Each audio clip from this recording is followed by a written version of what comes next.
What's up, guys? Hopefully you're having an incredible start to your day so far. We definitely are over here at the BSF house. We have an incredible walkthrough of Jason Stemma, one of our actual students who scaled to 100K a month multiple times by using the exact same BSF systems that we use in all of our stores as well as our students. Jason's a student of ours as well, has taken the actual BSF 6-month experience and did very, very well, was able to scale his business to 6 figures a month as well several times. Check out the entire video, listen to the things he says as well. They're very important. Watch the entire thing, subscribe and like the video as well. And I'll see you at the end of the video. Definitely watch the entire thing. Jason gave some really, really amazing e-commerce gems.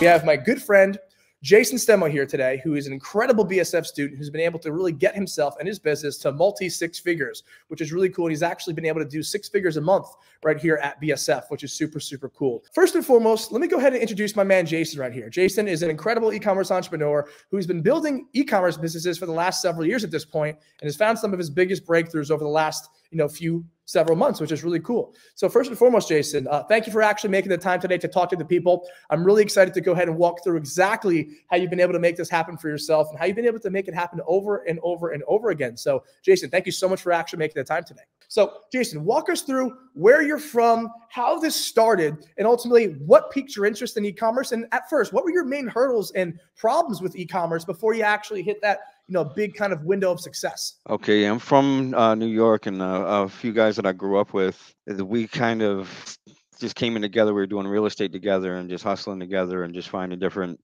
in top of doing real estate, we just all have a hustle mentality, and it was kind of just trying different things here, there, and seeing what works. Me and one of my partners actually started doing like a t-shirt. We were going to sell t-shirts called the Hustle brand. And we got into it. And then our other partner, who kind of controls the finances and everything, kind of got into the aspect of drop shipping. And it was funny that he asked us that, because we were actually talking, we were going to bring that to him anyways, and then he brought it to us. So that's kind of how we got into it. And then we didn't have a clue what we were what we were doing, to be totally honest with you. And I mean, from everything, from product research to everything, it was kind of just choosing emotional products, like, oh, I like this product, let's pump this, and I like this, let's pump this. And then as far as running ads, no clue what we were doing. It was just nowhere near knew how to where to start budgets at. I remember there was probably a few days where I've changed the budget 3 to 4 times during the day, because I didn't know how to, as far as the optimization and this, that, and the third. And I remember I jacked up I think we had like 4 ad sets running, and I jacked them all up to $500 one day. And then like 3 days are going by, and it was only spending like $70 for each one. So I'm like, this is weird. And then out of nowhere, we just started getting a crazy ton of sales. I think we had, I wasn't even looking at the ad spend. All of a sudden we were selling like $3,000 a day. And then we were spending $6,000.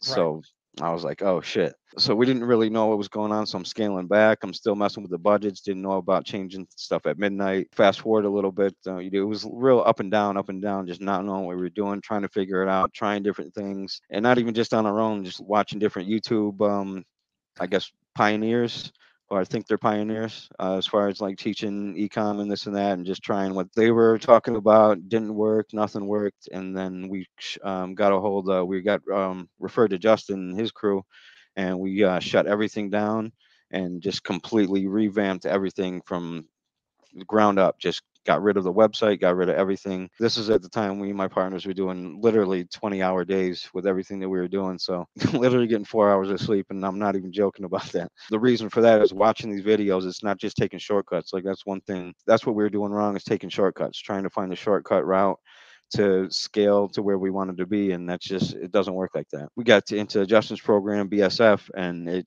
changed everything completely, from product research to scaling to testing. It is just a complete game changer. The 2020 rule, we're just having stuff lined up, grinding, got everything approved in the BSF, and then started running ads. And that was like the light at the end of the tunnel. It was like, all right, here we are. And then I think we hit on our second product. First product failed. It didn't. I don't think we got any sales on the first product. Second product just started taking off like crazy, and it was like, wow. And it was like a coming to life type of feeling. It's like, wow, all these people are coming to our website to buy our product. And it was just like eye-opening going through it. And I'm still learning the systems, and the systems. You might hear me say systems a million times on this live because they work. They work nonstop. Like we started going. I think we did when we started going. We did I think $7,000 our first month, 14,000 the next month, and then the next month after that hit 40,000, and then from there 80, and then 100. And it was just strictly from the systems and following these systems piece by piece, not trying to rush through them. The best thing too about the BSF is the mastermind calls every Sunday, because you get to ask questions about the systems and try to understand the systems. If you have questions through the videos, and even not just on the mastermind, but the crew is always available 24/7 in the Facebook group as well. That was amazing. Thank you so much for sharing all of that. But Jason, first and foremost, I'm seeing here that when you've actually developed systems, okay, you start to kind of see more consistency and more predictability and higher scale in your business, which is really, really cool. So before you were in BSF, you got some consistency, but you weren't really seeing that momentum of constant progress forward. You were kind of up and down, and you were spending way too much at the time, right? And when fast forward, you getting into Beyond Six Figures and working with Nick and I, you actually enabled yourself to move forward and have consistency, move forward, and actually understand what is next to do in the actual pipeline for the actual system at hand, right? It's one thing to kind of guess and play around. It's another thing to know exactly what to do next. And you've scaled many products to those numbers, right? Not just one, you've scaled many times to these numbers, and you're able to do that because of these systems, which is really cool. So walk us through what you do, okay, when you first launch a product. Like, are you launching Algorithmic? What are you doing exactly when you first launch an item? Just for those of us who are curious, how does Jason actually start to launch his product? So yeah, after we have all the web pages done, the algorithm sheet's done, and we have everything, we're ready to launch. And then it's testing, and then it's just starting with the algorithmic targeting sheet, all those ad sets, launch them at $5, and then it's just testing with the three-day rule. First day, no view content, kill the ad set. Second day, no add to carts, kill it. Third day, if there's no purchases, then kill it. And then any ad sets that do get purchases, duplicate it 3 to 5 times. And again, this all depends on your budget and how you want to scale, quick or slow. It's Right. best to go slow. And the one thing, like when he mentions, Justin mentions consistency, it's not just consistency with the ad sets and what you're doing, it's consistency with your discipline. Discipline is huge, as far as your work ethic and with the ad sets. Don't get emotional with any of your products at all. That's one of the mistakes that we made from the beginning, is getting emotional, and that's how you're able to cut products, because then you're just going to be throwing money out the door. So it's really just being disciplined with the systems. As you know, go through Justin's videos and you'll see how the system's working, and just being able to cut the ad sets, being disciplined with the ad spend. You may want to, jack up the spend really quick because you think it's doing good, but you got to just slowly bring it along, build it up, build your foundation. Just like with anything, whether you're building a building or friendship, relationship, foundation is key with anything that you do. And that's a really, really good way to put it, Jason. Building a foundation is like building your house, guys, right? You always want to have a strong foundation, a strong, wide foundation, so you can build on top of it. One of the most important things I see these days is being able to have that foundation before you scale forward. Listen, scaling is the most fun, of course, but it's also the most dangerous for your business, because oftentimes scaling will lead you to processing holds, right? Actual ad account bans, etc. That will lead you to kind of slow down the roll of things. Keep in mind, when you're first starting off, building that foundation, starting with algorithmic targeting, 11 audiences on $5 a piece, okay, is going to get you the obvious foundation you need to build with interest targeting to start. And then once we start seeing consistency, we'll then duplicate those actual audiences in the same campaign 3 to 5 times. The goal here is to continue to build out a horizontal foundation, okay, that will prep us for a high vertical scale down the road once we start to see more consistency. So that's a really good point there, Jason. I'm very happy that you brought that up. Foundation in the beginning of the actual scale, in the beginning of the actual launch, is the most important part here. That's going to have you maintaining consistency, staying profitable, and actually using audiences to your advantage to go ahead and scale up down the road. So thank you for bringing that up as well, Jason. One of the most important things to realize as well is as you start to see consistency, you're also going to see audiences that don't do so well, right? And it's always important to trim audiences using the 3-day rule when you first launch your product. So when we're launching an audience on $5 budget, we're going to be following the 3-day rule. Day 1 is no view content, we kill it. Day 2 is no add to cart, we kill it. Day 3 is no purchase, that we kill it. Okay, we're following those specific metrics, guys, to make sure that we're killing audiences off that need to be actually killed before we actually scale forward. It's one thing to run a ton of audiences, but it's another thing to run a ton of profitable audiences, right? We want to make sure that we're killing off audiences that aren't performing well for us, so we could actually take that budget and divert it to the audiences that are doing well for us. That's why killing the audiences are just as important as knowing what's doing well, so you can actually move forward and utilize your spend effectively. Because what separates a great entrepreneur from a phenomenal entrepreneur is someone who's actually able to go ahead and know when to kill audiences and when to go ahead and divert budget. As we move forward and start to see consistency in our algorithmic targeting campaign, and we start to duplicate audiences out, okay, what we're going to be doing here is actually starting to duplicate the actual algorithmic audiences outward, right? So we're building a further foundation. Now, let's talk about when we start to hit 100 sales. When we hit 100 sales in our actual campaign, what do we usually like to go ahead and launch? And what are you launching at 100 sales that really is the game changer for setting up that proper foundation for scale? Yeah, so first you're hitting retargeting audiences like the 3-second video views, 10-second, 25%, up to 95%, purchase, add to carts, initiate checkout, all those. You're creating retargeting audiences for all those. And then as those builds up and you continue to get sales, then once you get to 100 sales, now you're doing micro big bang. Now this is where it really starts to get fun, because this is your, when he talks about farm method, this is the foundation. Farm method is that you're planting the seeds that are going to eventually grow and scale your business to where you really want it to go, which is the 6 figures. So the micro big bang is huge. It's really just taking lookalikes. This is where you get the lookalikes from all the retargeting audiences, and then gosh, you'll have maybe 180 of them, depending on how you do it, from all the different retargeting audiences, and you launch them at $1.50 each. And that's it doesn't sound like a lot, but it's just the way Facebook works. With the small spend, you see what hits and what doesn't, and then if these small audiences are hitting and getting sales, then from there, you can kind of go 2 different ways. You can put the successful ones into a CBO and scale from there, or from there you can go into the big bang, which is really the same as micro big bang, just with $5 ad spend with the lookalikes. And as you go through it and hit the CBOs from those successful ad sets from the micro big bang and or the big bang is where you really scale, and it really takes you to the next level. So what we're referring to here, right, is at first we're launching algorithmic targeting. We're having 11 audiences here on $5 a piece. It used to be 12, but we actually changed it to 11 since they no longer support affinity flex or affinity column because of the Facebook targeting changes. So it's 11 audiences at $5 a piece. When we hit 25 sales, we begin remarketing at this stage right here.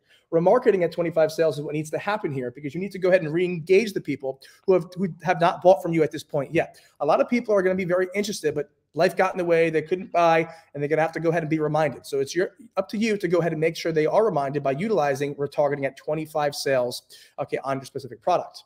And what happens here as well, take a look. On our algorithmic targeting, as well as our remarketing campaigns, we're following 3-day rule. Okay, day 1, no view content, kill it. Day 2, no add to cart, kill it. And day 3, no purchase, kill it. Okay, super important to realize these things, guys, because we need to kill audiences off early when they need to be killed. And just like Jason was talking about as well, after you get to 100 sales, okay, you start to launch your micro big bang campaign, as you can see here, okay? It's going to be able to get you guys the ability for you to actually start off with $1.50 budgeting, 100 audiences a piece, okay, and also allow you to kind of see better cost per acquisition, cheaper cost per acquisition, and the ability for you to actually scale thereafter while keeping the ROAS high and the cost per acquisition low. That's what's so important, ladies and gents. And what's important here is you understand the magic of why micro big bang works so well. Okay, the reason micro big bang works so well, ladies and gents, is because they're on a $1.50 budget. Okay, $1.50 budgeting is going to get you consistency, because when you have a lower budget and you get a sale, the ROAS will be much higher. Okay, and the cost per acquisition will be much, much lower here. When you have 100 to 150 audiences duplicated across the board, all running lookalike audiences at $1.50, you're spreading out your budget across multiple different baskets rather than putting all of your budget into one basket. This will get you much more consistency, and it will actually give you a campaign that's no longer actually needing to be modified constantly throughout every single day. This is a phenomenal campaign that will lead you to consistency to get to that next level, which is going to be the next big bang campaign. Just like Jason said, as you can see, After our actual CBO campaign, what happened, after our micro big bang campaign, what happens here is you go to big bang. And just like Jason said, the only difference maker, okay, is the fact that specifically, okay, macro big bang is a $5 budget rather than $1.50. And what will happen here is you'll get a bit higher scale, more money spent, a bit lower ROAS, but more revenue because you're spending more money here. Okay, you're basically taking your exact micro big bang campaign that you've launched and did well with, duplicating it over, okay, into a new campaign and simply changing the budget from $1.50 to $5. That's going to allow you to see higher scale, still have a foundational actual approach, so you're not just relying on all of your budget into a few audiences, and giving you higher consistency to lead you to actually be able to scale further and faster, okay, without having to worry about lowering budgets or tinkering things too much, because micro and macro big bang are structured based off of 100 audiences duplicated on low budgets, which are going to get different results at any given time. Which means that if an audience did well today, but didn't do well tomorrow, one of the audiences that didn't do well yesterday will do well today. That's the benefit of having all these duplicated audiences on a foundational level, is it gives you the ability to actually maintain consistency, have predictability, and have better return and actual profitability on your actual campaigns. Because you're not running $1,000 CBOs or $1,000 ABOs, you're running the same budget, but split between different audiences alike, which is so important, okay? And then thereafter, the whole goal here, and we call it the FAR method for a reason, because algorithmic targeting, micro big bang, and macro big bang are meant to feed the CBO, What happens here, ladies and gents, okay, is the fact that when you're launching a CBO, you want to use proven audiences that have already done well, meaning that you're going to be picking them from the micro big bang and from the macro big bang and taking your top 3 to 5 audiences and putting them into the specific actual CBO that you created at a $150 budget to start. Low budget to start to test the waters, and then we scale thereafter. You're only going to be having micro audiences in their own separate CBO and macro audiences in their own separate CBO as well, which means you should only launch a CBO for the micro big bang audiences at first, and then build a CBO for the big bang thereafter, after you see consistency in your actual micro big bang CBO. Okay, so you'll essentially have all these campaigns running at once: algorithmic targeting, remarketing, possible dissection from algorithmic targeting, micro big bang, macro big bang, micro big bang CBO, and macro big bang CBO, all running at the same time. And what happens here is you now have an actual foundation to scale and a real predictable move to actually move yourself and progress forward. Too many people run audiences on just one ad set, 2 or 3 ad sets, when you could wake up and those ad sets could have went to poop. Right now, you have so many different audiences running, so many different campaigns running, that you're now not having all of your eggs in one basket. This will help you actually move forward and actually reach the point that you're looking for, which is consistency. We don't care about 2-week pump and dumps, guys. We care about long-term, consistent brands. Okay, that's what we care about. We're long with the money. We're not short with it, okay? We're long with the brand, not short with it. All of this makes sense because if you've ever seen someone run a store for a week or two, then it gets shut down, these systems will help you get back up and running constantly and get to the point that you were previously at, and will also assist you to get to the point where you're actually having consistency for once and not having volatility in your business every single day. Okay, the point of this farm system is so you can actually know what consistency feels like. You actually know how to build a real foundation. You're not just running your business based off of 3 audiences, okay, and not being able to actually scale thereafter because you don't have any audiences to pull from, like we do with micro or macro big bang, to put into the CBO. Okay, this is going to allow you to have a farm of audiences to put into the CBO to then act as your vertical scale vehicle, which is amazing, guys. So keep in mind, the CBO acts as your vertical scale vehicle because you're taking the data based off the foundations of the algo targeting campaign, of the micro big bang, and of the macro big bang, to put into a CBO to then act as your vertical scale vehicle that you will increase the budget on as well. CBO works like Google ads. ABO works like Facebook ads. What I mean by that is this: algorithmic targeting, micro big bang, macro big bang will operate on an automatic bidding kind of bid level, which means the auction is going to be all the same for those. When you're in a CBO, it optimizes on a campaign level rather than an ad set level like an automatic bidding ad set will. Meaning, when you're running the ABO audiences, algorithmic, micro, and macro, okay, you want to be very cautious of when you're editing the budgets up, if you're going to do so. That's why we maintain consistency and duplicate out rather than increasing the budget right away, okay? The difference between ABO, or algo, micro, and big bang, and the style of campaign that a CBO is CBO works like Google Smart Campaigns, where it will ultimately optimize on a campaign level, regardless of the audiences or ad sets that are within. Therefore, it's encouraged to constantly increase the budget of a CBO because it's optimizing on a campaign level, not an automatic, not an ad set level like the automatic bidding budgets were. Okay, so that's a bit different there.